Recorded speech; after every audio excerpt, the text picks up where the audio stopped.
बिस्मिल्लाहिर्रहमानिर्रहीम। अस्सलाम वालेकुम नाजरीन, मैं हूं जमशेद अंसारी। नाजरीन, इंसानी तारीख़ के मुताले से ये बात साबित है कि जो दानिश्वर होते हैं या सीनियर तज्ज़ियाकार होते हैं, जो लिकारी होते हैं, वो हमेशा समाज की फ़िक्री रहनुमाई करते हैं। और जब किसी समाज को, किसी माशरे को, किसी सोसाइटी को, किसी मुल्क को नामुसाद और क्रिटिकल हालात का सामना होता है, तो वही दानिश्वर तबका, लिकारी तबका, तज्ज़ियाकार तबका सामने आता है और हुक्मरानों का भी और समाज की भी वो एक डायरेक्शन देता है उनको। ये बात इंसानी तारीख़ से साबित है कि वो हमेशा जो कंट्रोवर्सीज़ जनरेट होती हैं तो उसमें वो हमेशा फेयर होते हैं और they always depict both sides of picture. वो हमेशा तस्वीर के दोनों रुख दिखाते हैं। यही सहाफ़त के पेशे का तकाजा भी है। लेकिन पाकिस्तान की जो 20-30 साल सियासी तारीख़ का हम मुताला करते हैं तो उसमें ये बात भी अज़हर मिनश शम्स है, बिल्कुल ये साबित शुदा है, ये तय है, ये इस्टेब्लिश्ड है कि पाकिस्तान में हमेशा कन कुतरे सहाफ़ियों को सरकारी नौकरियों से नवाजा गया है। उन पर इनामात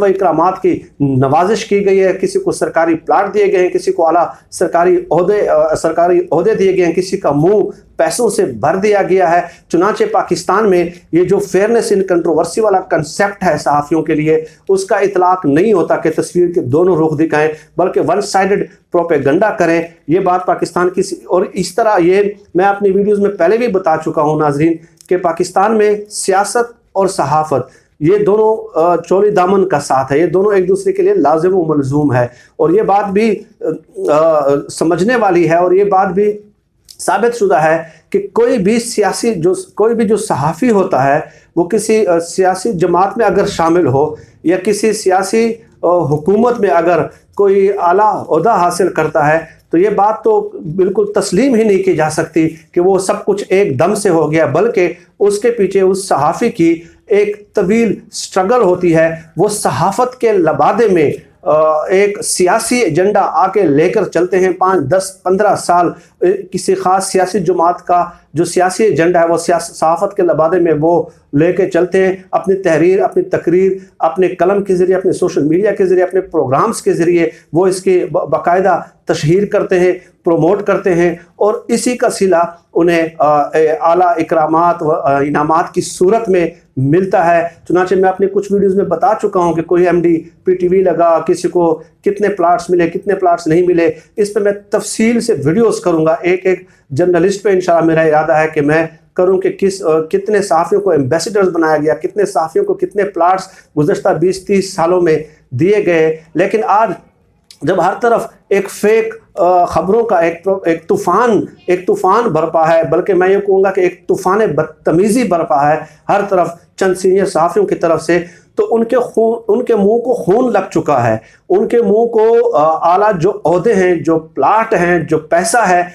उनका खून लग चुका है। और वो इमरान खान साहब के ख़िलाफ़ प्रोपेगेंडा, मौजूदा हुकूमत के ख़िलाफ़ प्रोपेगेंडा महज इसलिए कर रहे हैं कि हम आपके ख़िलाफ़ तब तक, आप हमारी तोपों का रुख तब तक आपके ख़िलाफ़ होगा, आपकी तरफ होगा, जब तक आप सरेंडर करके हमारी जो सरिश्त है, जो हमारी फितरत सानी है, हमारी जो जबिल्लत है, उसके मुताबिक आप हमें नवाजते नहीं हैं। आप हमें अपने PM हाउस में बुला के, और जो ऑफिस बॉय होते हैं उनकी जो कनकनाती प्लेटें हैं वो हमारे इर्द गिर्द तवाफ़ नहीं करते आपके जो ऑफिस बॉय हैं, और आप हमें एक ख़ास रुतबा नहीं देते, ख़ास मकाम नहीं देते, सोशल स्टेटस नहीं देते, क्योंकि हमारे 20-30 सालों में ये मिजाज का हिस्सा बन चुकी है और आप हमें नज़रअंदाज कर रहे हैं। तो हम भी आपके ख़िलाफ़ बरसरे मैदान आते हैं, लेकिन हम हाजिर हैं, हम इन लोगों का काउंटर करेंगे। तो नाज़रीन, आज मैं शार्ट ग्लिम्स देता हूँ कि कैसे ये जो मैं एक दावा कर रहा हूँ कि 20-30 सालों में इन सहाफ़ियों के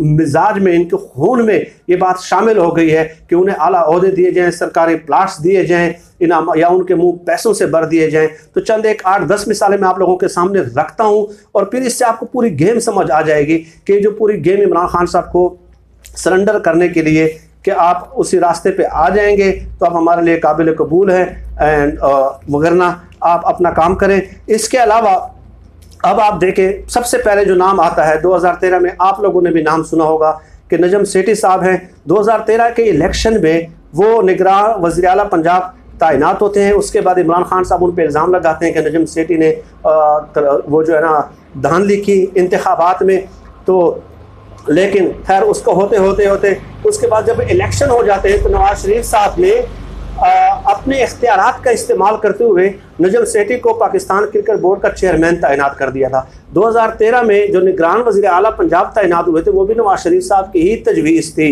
और उसके बाद जब इलेक्शन हो जाते हैं तो ये बिला वजह तो नहीं हो सकता कि नवाज शरीफ साहब जब वज़ीर आज़म बनते हैं और उनको क्रिकेट बोर्ड का चेयरमैन फिर लगा दिया जाए। हालांकि नजम सेठी साहब का क्रिकेट के साथ ताल्लुक़ उतना ही है जितना मेरा, आप यूँ समझ लें कि जोडो कराटे या बॉक्सिंग के साथ है। भाई मेरा अब बॉक्सिंग का चेयरमैन मुझे लगा दे तो मुझे क्या पता उसका कि कैसे इन तमाम तर मामलात को हैंडल करना है। इससे भी नाजरीन आगे चलें, आसिफ अली जरदारी साहब के जो तर्जुमान है और जो जिनका सेनेटर फरतुल्लाह बाबर ये भी सियासी मैदान में कदम रखने से पहले सहाफ़त से मुंसलिक रहे और जो जरदारी साहब की करप्शन है उस हवाले से ये मुसलसल उनके हक़ में कालम लिखते रहे, उनका दिफा करते रहे।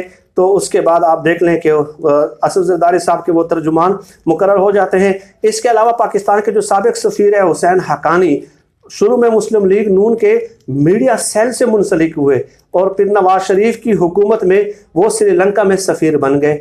अब नून लीग के मीडिया सेल और फिर सफारतकारी तक का सफ़र। और इससे भी आगे चलें कि 2008 और 2008 से 2011 तक आसिफ जरदारी साहब की हुकूमत में भी ये मौसूफ जो है अमेरिका में USA में पाकिस्तान के सफ़ीर रहे हैं। तो आप देखें सहाफ़त से सफारतकारी तक का ये सफ़र आप लोगों को समझ आ रहा होगा और यही कुछ वो आज भी चाहते हैं। इससे आगे चलें कि पाकिस्तान के एक और जो सीनियर सहाफ़ी हैं और निजी TV चैनल आज के साथ जो वाबस्ता रहे हैं, एंकर पर्सन अफसार आलम नून लीग की नवाजिशात से फ़ायदा उठाते हुए Pakistan electronic media regulatory authority के चेयरमैन के अहदे पे तैनात हुए।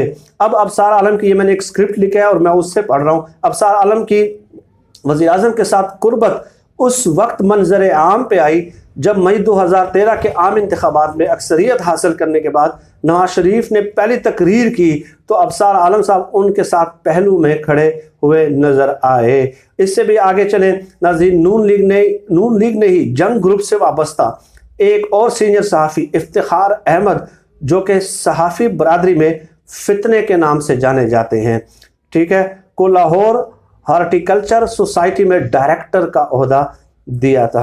अच्छा, आगे कालम निगार जो है अरफान सिद्दीकी साहब जो नून लीग के दूसरे दौरे हुकूमत में वज़ीर आज़म नवाज शरीफ के तकरीर नवीस रहे। उन्हें अपने तीसरे दौरे हुकूमत में वज़ीर आज़म नवाज शरीफ ने अपना मुआवन ख़ुसूसी मुकर्रर किया।